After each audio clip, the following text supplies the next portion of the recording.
welcome to another episode of my YouTube channel. And this video was supposed to be released even before the last one, but procrastinations and a lot of the low motivation that has caused to postpone this editing of this video. I was traveling back to Chennai from Thiruvananthapuram in the first week of February, and this travel was a quite different experience because I'm a frequenter in this route for close to 2 decades. But the premium experience of traveling with less crowd everywhere when I look around, the platforms, the trains, even the shops were less crowded. Most shops were closed, and people were so intensely looking at each other's eyes, especially fellow passengers who would look at our eyes closely, and a lot of thoughts that goes into their minds. I can read it so easily. It was totally different. Humans have this unique tendency to operate at an optimal level, when things are minimal around them, when there is less crowd, when you have less distractions, when you have less entertainment. We always do something more productive. When I boarded with my family, I had my own set of rituals after this pandemic to sanitize everything, like the seats, even the electrical outlets, before using that to charge my equipments. And life gives us hope when we are in a tough situation. The paradigms we have about life, that is a perception we have about the people around us, the world around us, and the very life which we are living is completely shaped by what we have recorded as some kind of recording equipment up until the age of 10 years. That is what has been given us the perception. In fact, most of the times, that very perception is what has been crippling us from achieving great things to be where we wish to be. In fact, that stands as a roadblock on a way to success. I have gone through tremendous changes in this pandemic, in this lockdown. That is what I would like to share this experience which I have been thinking through this travel. See, we have been constantly bombarded by so much of information when we grow up as an adult. Though, how much information or what kind of information we have been programmed with as a child is what makes us look at that experiences what we are going through now. Where does the problem lies in our mind?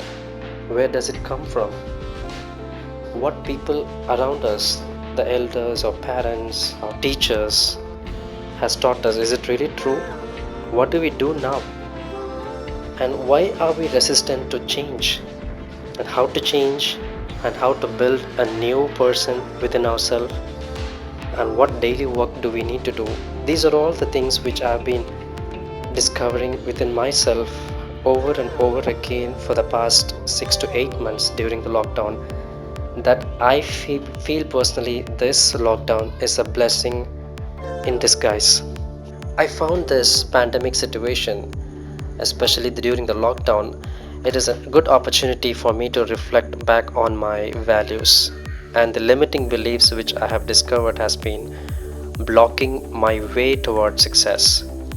No matter what inspiration you get from anyone else, it could be from a most successful person across the globe, or it could have been an amazing book ever written in the history of mankind. It's all useful only when it is put into action. No matter how much knowledge you acknowledge, no matter how much knowledge you accumulate, it all becomes wisdom and useful only when you apply in it. I have had a lot of knowledge all these years. The shocking fact is, I often overestimate myself, that I have been gifted with so much of abilities, but rarely I put my abilities into action.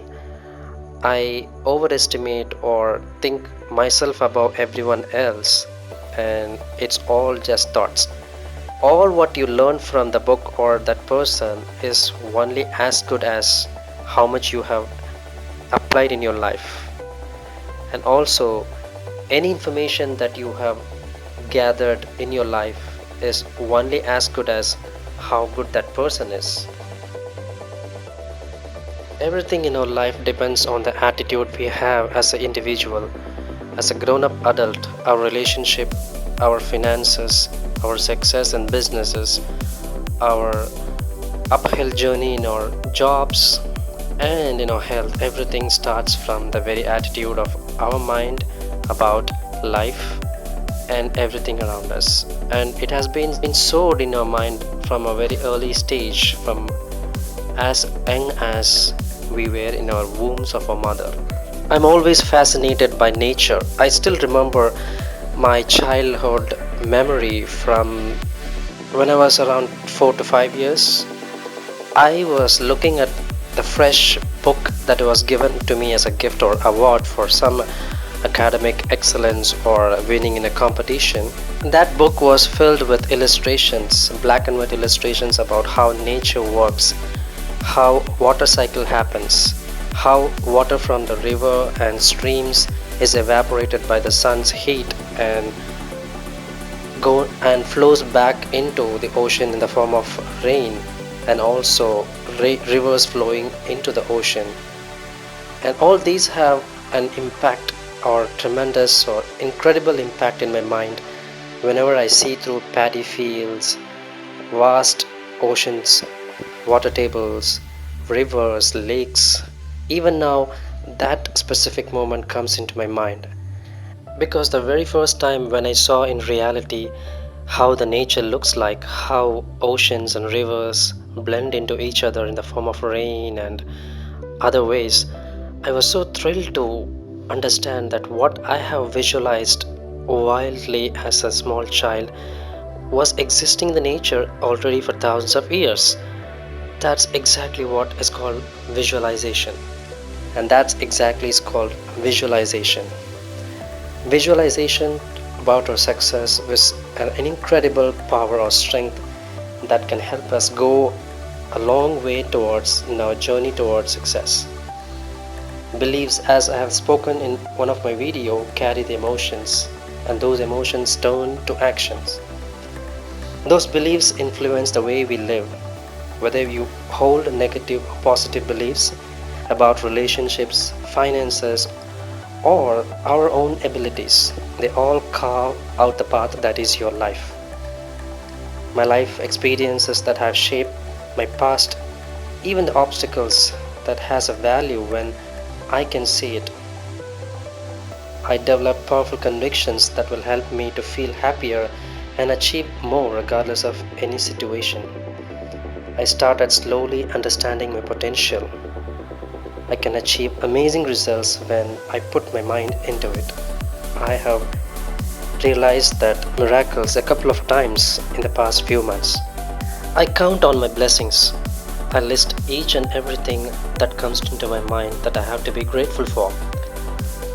I remember to include the small items like the warm gloves that I could wear but I have and I can afford to buy when I am in the cold weather, or even the ability to flip off the switch in the cold night when I'm traveling in the night, because that day the entire train was freezing cold that almost, in fact, everyone has turned off their fans because they want to protect themselves from the cold weather, cold blazing wind from outside, despite their blankets and bed sheets they have in their hand. Every new morning gives us a fresh perspective, a fresh chance, a fresh opportunity to live another day after a short-lived death called night sleep.